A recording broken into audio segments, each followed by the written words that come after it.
Okay, whenever you're ready. Hi, my name is Gabrielle Skripik. My audience member today is my older sister, Felicia Skripik. Hello. And today I'm going to be giving my informative speech on why acting is present in our everyday lives. How many hours in a typical week do you spend watching TV? How about in a typical day?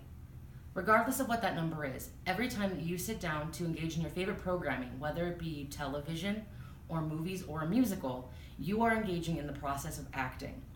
Acting is the very thing that makes television programming and movies and our favorite characters possible. That is the process that brings them to life and gives us something to look forward to every week. I have been involved in theater since I was about the age of 13, and that has been a huge part of my life. And through that process of getting to be an actor and being the one performing, it has taught me a lot about how prevalent and how important acting is in our everyday lives and in our society. By watching movies, television, and theater, all people experience acting every single day. How many of you can identify some of these just by their poster, or by a score, or by someone quoting even a simple line? Every time that you can identify any of those things, you're engaging in acting. When you sit down to watch your favorite television show, you witness the product of an actor's efforts. Every week, those actors are going into the studio and they're performing and they're presenting characters and they are breathing life into a script. And we identify with characters that reflect our own lives and our values. Things like family values, intelligence, family relations. Those are all things that we identify with. As Fisk in 1987 states, the study of television, reminds us that actual people in actual situations watch and enjoy television programs. It acknowledges the differences between people despite their social construction and pluralizes the meanings and pleasures that they find in television. Page 50. We use that information to judge and evaluate the characters that we see portrayed.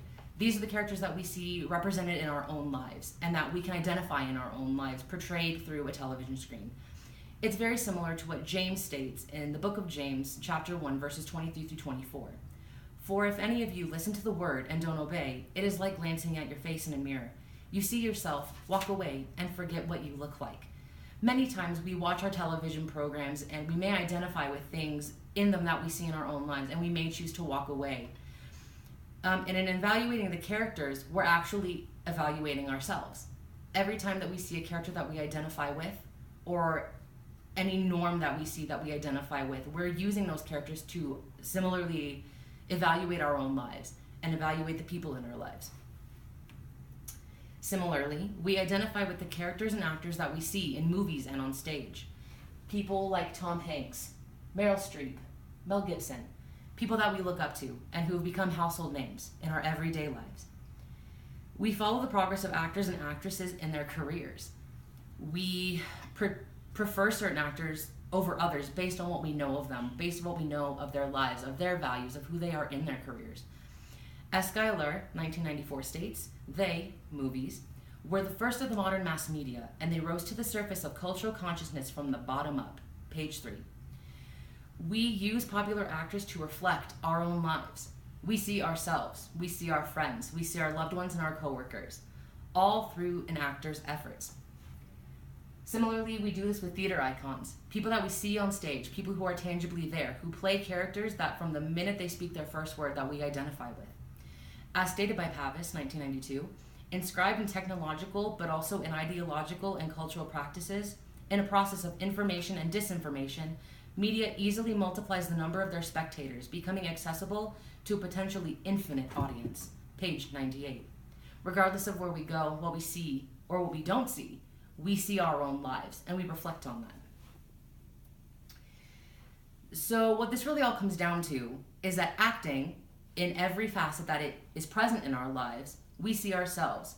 We evaluate things like our family life, our success, our wealth, ourselves. All of those things are the products of acting. All of those things are present reflections of ourselves simply because there is an actor who does what they love. By watching movies, television, theater, any sort of entertainment, all people experience acting every single day. We watch them because they reflect our lives.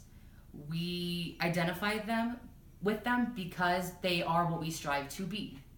We strive for their success, for the things that they portray on TV, the things that they portray in their movies. So the next time that you sit down to watch your favorite television show, your favorite movie, your favorite stage production of any kind, give thanks for those that God has called to be actors, because it is a very vital role in our society, and it's an even more vital role in our everyday lives.